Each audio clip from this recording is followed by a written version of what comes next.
Trisha from thriftyandchic.com, and today I am going to share with you my fall decor and my process going behind it. I gotta tell you, I feel like I'm betraying summer decorating for fall. At least it's September. Most people decorate in August, so I guess I kind of am waiting a little longer than most, but I'm still not ready for it. But I have all my pumpkins out, I have everything out, I'm ready to go. So here we go, we're just going to dive right into it.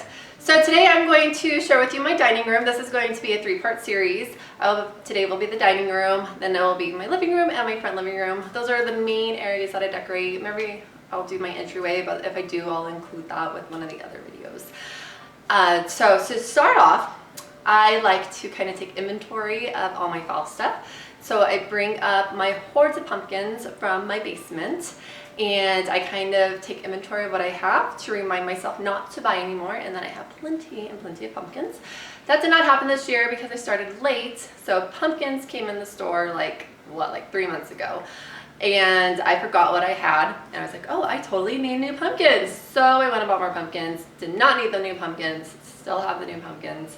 I probably will end up using them because pumpkins are just what you do for fall, right? On that note, I have a problem with that. I'm not liking that pumpkins signify fall decor. Have you realized this? Have you noticed this in any other decor that everywhere has pumpkins? Why is that? I mean, I understand that it's like a harvest food and it comes during fall, but it kind of bugs me that like 99% of people who decorate for fall use pumpkins. Just kind of weird to me. Anyway, that being said, I'm decorating with pumpkins, but I'm intrigued enough by this that I might change my tune and in a month or so, or maybe next year, try not to decorate with pumpkins and see how that goes. So we'll see. Anyway, so first off, I take inventory of my fall stuff. So I have all of my pumpkins. I have pumpkins from years ago that I painted with craft paints and added jute to the top. Velvet pumpkins, little pumpkins. These ones came in a little thing from Hobby Lobby this year. I'm really loving the green for my front room. And then I also got some pumpkins from the grocery store at the end of season last year. They were marked down like to 80%, so these ones cost like $1.50. So odd places, you can always find cool pumpkins. Most of my other pumpkins were either from Michael's or from Hobby Lobby. Make sure to use coupons if they're not on sale. They probably are on sale by now. Next is, besides my pumpkins, I like to use my fall stems. So I think this is like a faux wheat. I also have other faux wheat somewhere around here. But I'm also going to add green because I really like the way the green jumps off with the white pumpkins. And candlesticks are a mainstay in my decor, of course. I got some new candlesticks this year from Hobby Lobby. I really like the way these look. These are like $12.50 on sale at Hobby Lobby. And this corbel is my new purchase that I am totally in love with and I'm excited to use. So I just got to figure out where I'm going to use it. I'm really a symmetrical person, so I wanted 2 of them, but they were like 40 bucks each. Don't tell me why I said that. Anyway, they're $40 each, so I only bought one. And then I realized how easy they are to make because I looked at it and I'm like, there's just 4 pieces to this. Really, there's 4 pieces. And this would be really simple to make. So I'm going to do a tutorial on how to make one of these for yourself and not spend $40 and probably spend like 3. So stay tuned for that. But yeah, so for now, here's my corbel that I'm really excited about. And then also, another thing that I can't wait to decorate with. I found these last year in the spring. I think it was the spring line for Hobby Lobby. They still might have them, but they're little plant stands, still plant stands. And I think they really are farmhousey and kind of bring height to stuff and character to stuff. So I'm envisioning having a pumpkin on top of this and we'll see how that goes. And the next would be my terracotta. I'm still loving terracotta. I started the terracotta in spring and I'm still going to carry it on through the fall. I just love the character that it brings with like the faux chippiness. So I have a tutorial on how to faux age your terracotta pots, which I'll link in the description below. And I think that's it, besides just like the random dough bowls, which are kind of fun to add pumpkins in, and little prayer beads and stuff. So let's get started. I will start doing my dining room. I am going to do like a fast little process on watching me decorate it, and then we will stop and talk about my thought and whatever behind the process. So yeah, here we go.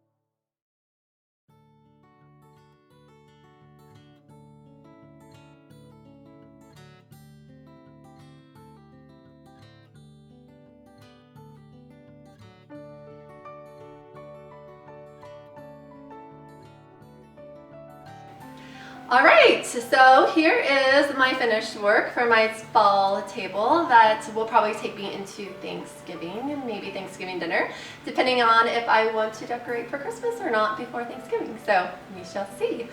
And also depending on if I want to take myself up on that intriguing idea about not decorating with pumpkins. We'll see if that happens or not too. So first off, with the tablescape, I always like to start in either a upside down V or a triangle, or a V this way.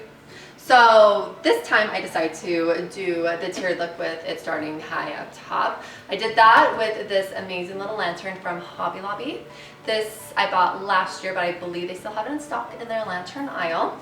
From there, I decided to add some faux green garland into it. I put it in here and then I cascaded it down to the rest of the runner and topped it off with a cute little pumpkin that I had painted a while ago and added some heat on top. And so I kind of kept it simple with that. I like the layered look with the greenery. Another idea for this is if you have wreaths, green wreaths. I did this in last year's video, so if you want to check to see what I mean by that, check out that video for my fall video tour of my dining room. I put the wreath on it down and then put the pumpkin in it. So it was cool because it was nice and full. So just another idea. So next on my tier was the plant stands. I kind of skewed these plant stands a little bit, added these pumpkins on top. One for the smaller pumpkin since I went with a bigger pumpkin here. I didn't want it to be overbearing. Then I added the next little tier, which would be these terracotta pots. I like these ones. They're from Hobby Lobby too. They don't have a lip. Most of the ones that you find will have a lip unless you go to like one of the specialty stores or find some really cool antique looking pots. So this one doesn't have a lip, and then I just put my little IKEA greenery, faux greenery in there.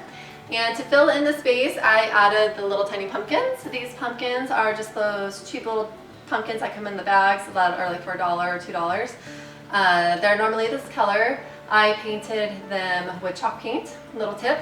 Save yourself some sanity and use chalk paint when you paint pumpkins like this, or else the color will bleed through your white, especially if you're doing white, it'll bleed through and you'll have to do many, many layers. Chalk paint is awesome because it kind of, for some reason, stops the bleeding process. So there you have it. Oh, besides the runner is also from Hobby Lobby. You can find similar runners to this at Hobby Lobby. This is in their spring collection, so they probably don't have this exact one, but you can also find some at Home Goods, which are pretty good. So next would be the place settings. Okay, so place settings aren't like a mainstay here with me. We use this table for pretty much everything, and we're in here more than we're in any other part of our house. So I am doing these place settings just for you. Here is what I usually do for them. I always start off with a charger. This charger is from Kirkland's. It is $5 each. Wait for a sale. I had to get 8. That would have been pretty expensive for little chargers. So I waited for a sale. Got them 50% off. They have a lot of different other kind of chargers, but I really like the scalloped edges on these ones. And then next would be to add my plate. This plate is from Home Trends. It's really old, so you probably won't be able to find it, so I'm sorry if you like it, but if you do find it, let me know and give me a link for it, because I'm interested in that, because I just broke one and I need another one. So next would be the plate. Then would be these some napkins. So these napkins I got from Home Goods. They were about I think $4, so it makes it like $1 a napkin. They're super neutral. They have lots of options for other napkins at Home Goods too. That's where I like to get my napkins. Do I use them? No, they're just for prettiness, just to answer anybody's questions. Next would be a bowl. So this one's a square bowl. I also have round bowls. I'm mixing and matching them because I don't have enough of each, because either they got broken or I didn't buy enough. So, but since they are all white and made of the same material, it works well together anyway, and they kind of go together and match. And just to add a little more interest to it, I decided to do a little tiny pumpkin and a little tiny pine cone in the bowls this year, just to, I don't truthfully know why, just to break up the white of the bowls, I guess. So anyway, there is the place settings, there's the tablescape, here's my whole fall dining room. So if you guys have any questions, let me know. I will put any important links and other information in the description below. So yeah, stay tuned for my next tours, which will also be linked below. See ya.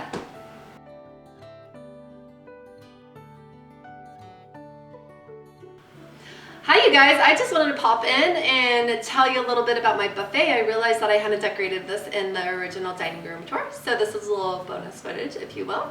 So to start off, I kept my mainstays here, which would be this 3-tier tray that's like an enamel, chipped enamel tray that I got from Hobby Lobby.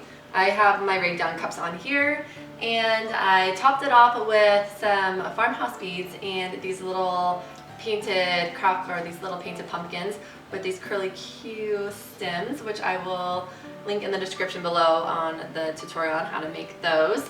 I included my headboard, or my breadboards. I didn't use my big huge one up here because I thought it was just too cumbersome with everything going on. I kept my smaller ones right here. I made this one, so I'll also link to that below. The terracotta pots, I kept these on here for just to carry on the theme from my table. I have, of course, what buffets are usually used for extras, which would be my bowls, my plates, some napkins. I got this cute little thing from Kirkland's, Autumn Leaves and Pumpkins Please. I loved how it just popped off of this wall, so I wanted to have it on this wall, so that's why I moved my bigger breadboard, because I thought that it would be way too much together. And I just love how the black just stands off of the planks back here. Then over here, I just finished it up with a breadboard, another cute little curly Q pumpkin, my terracotta pots, and my little olive tree. This olive tree was found at Michael's. I don't know if they still have it, but I kept it in here. It's more of a spring item, but I kept it right here just because I like the pop of green. As for the gallery wall up here, I made these last year. I will link to that below also. These are just dried lavender, and I kept these like this. I usually change them out for Christmas, but I kept them here for fall because they kind of are harvest looking anyway. There's lavender out still, and it's going to die and get dry like this. So anyway, there you go. There's my buffet. If you have any questions, let me know, and I hope you enjoyed this little bonus footage.